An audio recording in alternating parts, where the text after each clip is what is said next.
just give Haiden Deegan the title now. I mean, honestly, let's be honest here. He is miles ahead of everyone else in the 250 West class, and barring the Anaheim 1 fourth, which is not exactly the worst result in the world. I mean, obviously, if you're going to be a title contender, you don't want to be finishing off the podium at all. But since then, we've had first in San Diego, first in Anaheim 2, first in Houston, and first in Glendale. And since Anaheim 1, it does not look like anybody's really even challenged him. The Houston Triple Crown, super easy. The last race in Glendale, super easy. I mean, yes, you can say, oh, Kitchen had faster laps than him for, I don't know, whatever, 6 or 7 laps. But when you get out and you have a 6-second lead after like 3 laps, you can kind of just control the pace and you don't need to be pushing. Where somebody like Kitchen behind you in second has to be, full send all the race long. Where if you're smart and you're Deegan, you get out front, you build a lead, and you just control the race. You don't need to push the qualifying laps every single lap. You can have just consistent, fast, and easy runs. And if at the moment it's just first, no competition. And obviously, it's the first round, Anstie, great job. I mean, obviously the win there looked great. Since then, no idea where he's gone. There has really been no one to challenge it. It's just kind of one of those things that it should be. Obviously, he came in with the red plate, the championship last year.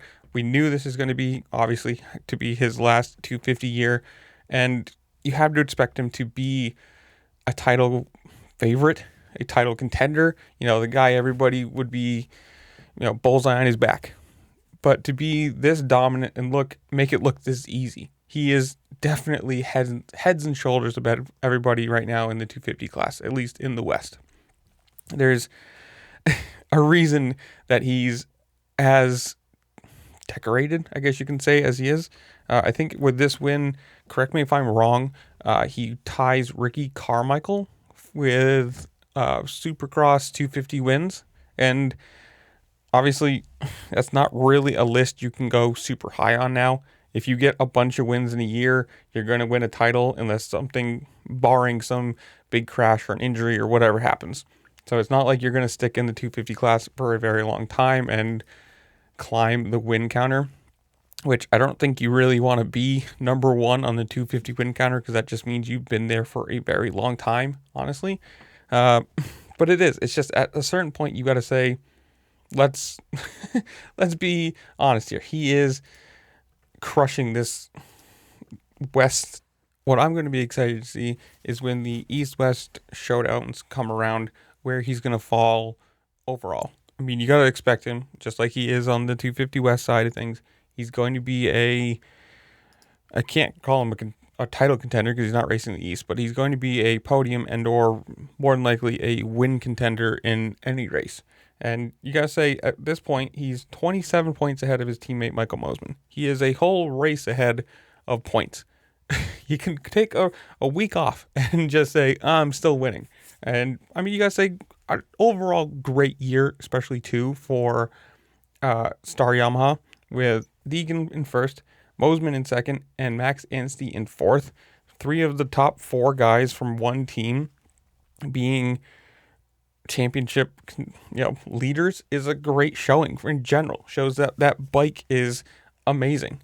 And I know a lot of people hate him because whether you hate him for his dad or his last name or his personality, his antics, whatever you want to say. But at a certain point, he's put in the work. You can't deny the results and the skill that he has. You might hate him as a person. You might hate him as where he talks on interviews and the podium interviews and whatever. But you cannot deny that he is incredibly talented. And sure, he was born with, I don't want to say all the money, but all the exposure and the, parts and sponsors possible. But at a certain point, that only gets you so far. I mean, you could have all the money in the world and the best parts, and if you don't put in the effort and the time and the training and the work, you're not going to be a winner. And I don't know. To me, it's just, He is so far ahead of everybody that it's kind of a joke. And I don't know. I guess that's where I'm going to leave you guys. Comment down below. Tell me what you think. While you're down there, make sure to like, share, subscribe. Do all the fun things this platform lets you do, because it does really help me out, and I appreciate it. And with that, I'll see you later. Peace.